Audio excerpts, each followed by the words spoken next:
Bom, a gente tem aqui um conjunto de 15 dados para a gente fazer previsões de demanda. Então eu posso inserir um gráfico de linha aqui, para ver como que esses dados estão se comportando ao longo do tempo.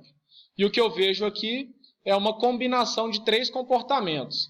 A sazonalidade, que me fala de um ciclo que se repete a intervalos fixos de tempo, uma tendência de crescimento, então os dados estão crescendo aqui ao longo do tempo, e um comportamento aleatório, que é justamente o que faz ter uma diferença entre o formato de uma onda e outra.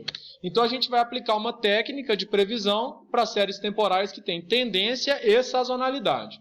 Primeira coisa que a gente tem que fazer é identificar o tamanho do intervalo de sazonalidade, e uma das maneiras de fazer isso é ver qual que é o tempo que tem no intervalo entre 2 pontos análogos, né? Posso pegar um ponto de pico, aqui o ponto 2, e posso ver que entre o ponto 2 e o ponto 5, que é o próximo ponto de pico, eu tenho 3 pontos no intervalo, assim como entre o 5 e o 8, entre o 8 e o 11, e entre o 11 e o 14.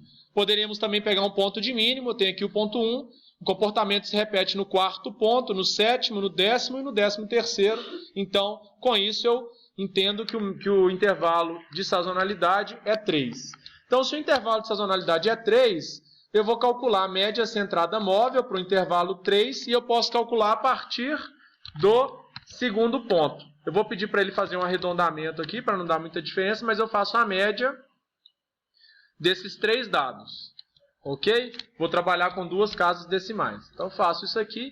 Notem que eu não posso calcular essa média aqui, porque ele está pegando um dado que eu não tenho. Então, eu só posso calcular até o 14º ponto. Tá certo?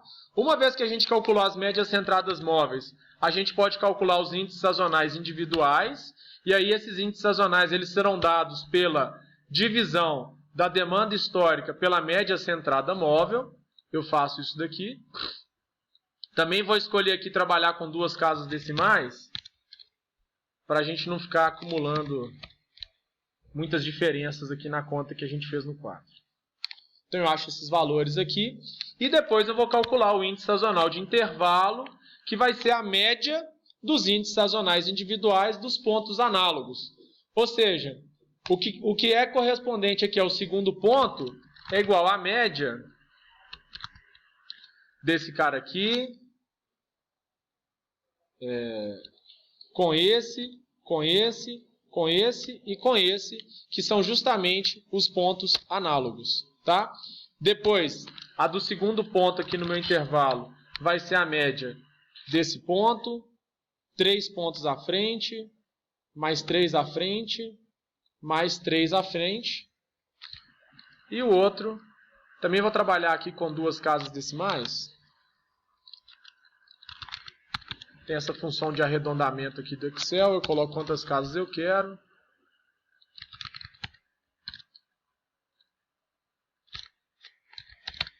Beleza. E aí o último, eu vou fazer a média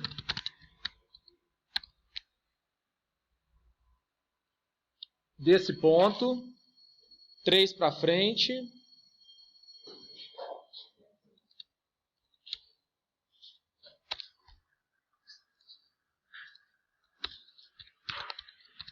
ok? Então esses são os 3 índices sazonais que eu tenho.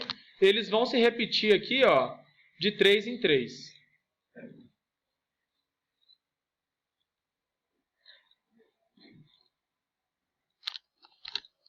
Inclusive, eu sei que antes do 1.68 é 0.44. A previsão, nesse caso, vai ser dada pela multiplicação da média centrada móvel vezes o índice sazonal de intervalo. Então, essas aqui são as previsões que eu consigo calcular. Para calcular mais do que isso, eu preciso fazer a estimativa da média centrada móvel. E aí eu posso fazer o seguinte, eu vou encontrar a equação que descreve esse comportamento, vou usar um gráfico aqui, Esse é o gráfico que descreve o comportamento das médias centradas móveis. Eu vou encurtar um pouco o nosso caminho, pedindo ao Excel para adicionar a equação da reta de tendência. Então aqui eu não vou Eu não vou calcular essa reta no braço, mas vejam que é o mesmo valor que a gente obteve com a equação dos mínimos quadrados, tá certo? 0,2638 com mais 4,02. Então eu posso dizer que o que vai acontecer aqui, ó, é igual a 0,26. Eu vou até copiar isso aqui, ó, para ficar mais fácil. Opa. Eu colo aqui, ó. Vou dizer que é igual a isso. O valor de x eu substituo pelo que está nessa célula. Concordam comigo? Então aqui eu achei a projeção. Eu vou até colocar de amarelo aqui para eu saber que isso aqui eu usei a minha equação da reta. E eu posso fazer previsões agora, a exemplo do que a gente fez no quadro, até a 21ª. Então eu tenho aqui, ó. Se eu tenho essa projeção, eu também posso calcular a previsão da demanda. Basta que eu coloque aqui mais 2 pontos. E essa é a previsão que eu tenho. Então, daqui para frente, ó, é futuro. Tá? Eu posso, inclusive, colocar as duas curvas, uma em cima da outra.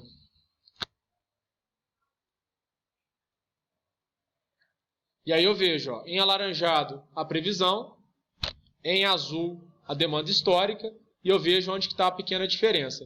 Daqui para frente eu só tenho previsão, essa é a minha previsão para o futuro. Tá? A gente pode querer, para saber qual que é o desempenho da técnica, a gente pode querer também calcular o desvio absoluto, e o desvio absoluto ele vai ser dado pela diferença entre o dado histórico e a demanda prevista. Para a primeira linha eu não tive demanda prevista, mas para os outros eu consigo calcular. Então esse é o meu, aqui também eu não tenho demanda prevista, eu não posso calcular. Aqui, fazendo a média desses valores, ou MAD, eu tenho o indicador de desempenho, que aqui deu 0,24. Tá certo? Então isso é o resumo aí da técnica de previsão de demanda para séries temporais com comportamento de tendência e sazonalidade. Ok?